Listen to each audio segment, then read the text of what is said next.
এই বাটন ফোনে আপনি বিকাশ অ্যাপে লেনদেন করছেন, সেইগুলোও কিন্তু পাবেন। আসসালামু আলাইকুম। বিকাশ অ্যাপে সারা জীবনে কত টাকা লেনদেন করেছেন, সারা জীবনের স্টেটমেন্ট বের করুন আপনার মোবাইল থেকেই। খুবই সিম্পল একটা ভিডিও, দেখে রাখুন, শিখে রাখুন, কাজে তো লাগবেই আজ অথবা কাল। অনেক সময় আমরা বিজনেস করে থাকি, আপনি চাইলে বিকাশ অ্যাপের মাধ্যমেই সারা জীবনের স্টেটমেন্ট বের করতে পারবেন। বিষয়টা হলো আপনি গিয়ে হয়তোবা সর্বোচ্চ 1 মাসের স্টেটমেন্ট বের করতে পারবেন। আমাদের যখন লেনদেন হিস্টোরিতে যাই, সেখানে পাবেন 1 মাসের লেনদেন, 1 মাসের স্টেটমেন্টের পরে আর পাবেন না। কিন্তু আপনি চাইলে সারা জীবনের স্টেটমেন্ট কিন্তু খুব সহজেই, আগে আমরা অ্যাপস ব্যবহার করি নাই, সিমের মাধ্যমে ব্যবহার করছি, ওইগুলাও কিন্তু আপনি পাবেন।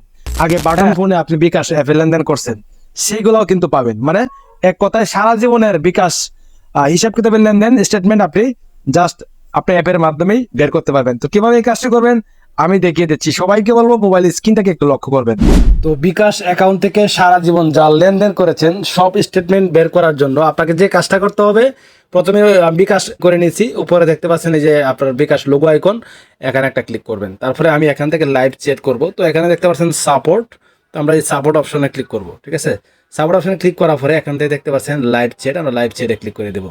লাইভ চ্যাটে ক্লিক করে দেওয়ার পরে আমি এখান থেকে ইংলিশ না বাংলা আপনি করবেন, তো আমি এখান থেকে বাংলাটা করে দিচ্ছি। আপনার ল্যাঙ্গুয়েজ সিলেক্ট করে নেবেন। তো এখানে তারা আরও কিছু বিষয় দেখাচ্ছে, অনুগ্রহ করে নির্বাচন করুন নতুন অফারসমূহ, নতুন পণ্য সার্ভিস, টেরিফ অ্যান্ড লিমিট, ঠিক আছে, পিন রিসেট। এখান থেকে যেটা করবো সেটা হলো কাস্টমার সার্ভিস, আমি এখান থেকে ক্লিক করে দেবো। তো এখানে বলতেছে কাস্টমার সার্ভিস প্রতিনিধির সাথে যোগাযোগ করতে চান, হ্যাঁ বাটনে ক্লিক করুন। আমি হ্যাঁ বাটনে ক্লিক করলাম। হ্যাঁ বাটনে ক্লিক করার পরে এখন তারা আমাকে এখানে বলতেছে আপনার চ্যাটটি ভবিষ্যতে প্রয়োজনীয় সেবায় মান নিশ্চিত করার জন্য সেটার অথবা মনিটর করা হতে পারে। কাস্টমার সার্ভিসের প্রতিনিধির কাছে ট্রান্সফার করার আগে আপনার কিছু তথ্য দরকার, আপনার নাম লিখুন। আমি আমার নাম লিখতেছি, আমি আমার নামটা লিখে দিছি, দেখি কি হয়। এখন তারা বলতেছে এখন আপনার ফোন নাম্বারটি লিখুন। আমি আমার বিকাশ অ্যাকাউন্টের ফোন নাম্বারটি দিয়ে দিচ্ছি 010। তো আমার বিকাশ অ্যাকাউন্টটা দিয়ে দিলাম। এখন তারা বলতেছে এখানে সেন্ড করুন, ঠিক আছে। তো আমি এখানে সেন্ড বাটনে ক্লিক করে দিলাম। এখন তারা বলতেছে যে বিকাশ থেকে রায়হান বলছি, কিভাবে আপনাকে সহযোগিতা করতে পারি। এখন আমি ওনাকে বলবো, আমি যা সেখানে লিখে দিলাম। উনি একজন প্রতিনিধি আমার সাথে যোগাযোগ করছে। এখন আমি তাকে বললাম যে গত 2 মাসের লেনদেন স্টেটমেন্ট। উনি বলতেছে যে আপনার বিকাশ অ্যাকাউন্টে বর্তমান ব্যালেন্স জানাবেন, একটু সময় দিন, আমি জানাচ্ছি। তো আমার 100 টাকা প্লাস আছে, তো এটা আমি তাদেরকে বলতেছি, দেখা যাক 100 টাকা প্লাস হবে। বলতেছে গত 30 দিনের মধ্যে cash out, mobile recharge, send money, payment, pay বিল ইত্যাদি যে কোনো একটি আউটগোয়িং লেনদেন এর ধরন ও পরিমাণ জানাবেন। তাকে জানিয়ে দিলাম। আমি লাস্ট সেন্ড মানি করলাম 510 টাকা। দেখি তারা কি আমাকে রেসপন্স করে, ঠিক আছে। দেশের সেবাটি প্রদানের জন্য আপনার কাছে SMS এর মাধ্যমে একটি সার্ভিস রিকোয়েস্ট নাম্বার পাঠানো হয়েছে। অনুগ্রহ করে সার্ভিস রিকোয়েস্ট নাম্বার 2 মিনিটের মধ্যে ইংরেজিতে লিখুন। সার্ভিস রিকোয়েস্ট নাম্বারটি 2 মিনিটের মধ্যে না পেয়ে থাকলে আমাদের জানান। 577 569 5কে আমি সেন্ড করে দিলাম। তারা এটাই বললো আর কি, বলতে service request number verify successful. এখন তারা আমাকে দেখি কি দেয়। তো এভাবে কিন্তু এই নিয়ম মেনে আপনাকে সারা জীবনের যে স্টেটমেন্ট রয়েছে এগুলো কিন্তু আপনি খুব সহজেই জানতে পারবেন। আমি দেখা যাক উনি কি বলতেছে। উনি বলতেছে যে ইমেল অ্যাড্রেস স্টেটমেন্ট নিতে যাচ্ছেন সেটি জানাবেন।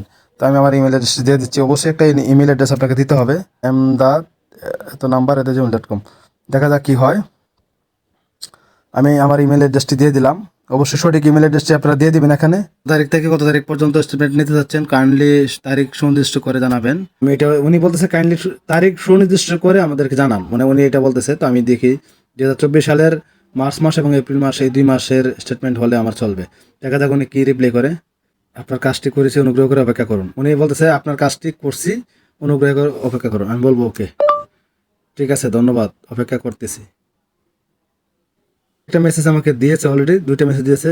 ধন্যবাদ, আপনার অনুরোধটি রাখা হয়েছে। আগামী 2 কার্য দিবসের মধ্যে আপনার ইমেইলে অ্যাকাউন্ট স্টেটমেন্ট পেয়ে যাবেন। স্টেটমেন্টটি ওপেন করার সময় পাসওয়ার্ডের স্থানে আপনার 11 সংখ্যার বিকাশ অ্যাকাউন্ট নাম্বারটি ইংরেজিতে দিয়ে ওপেন করতে হবে।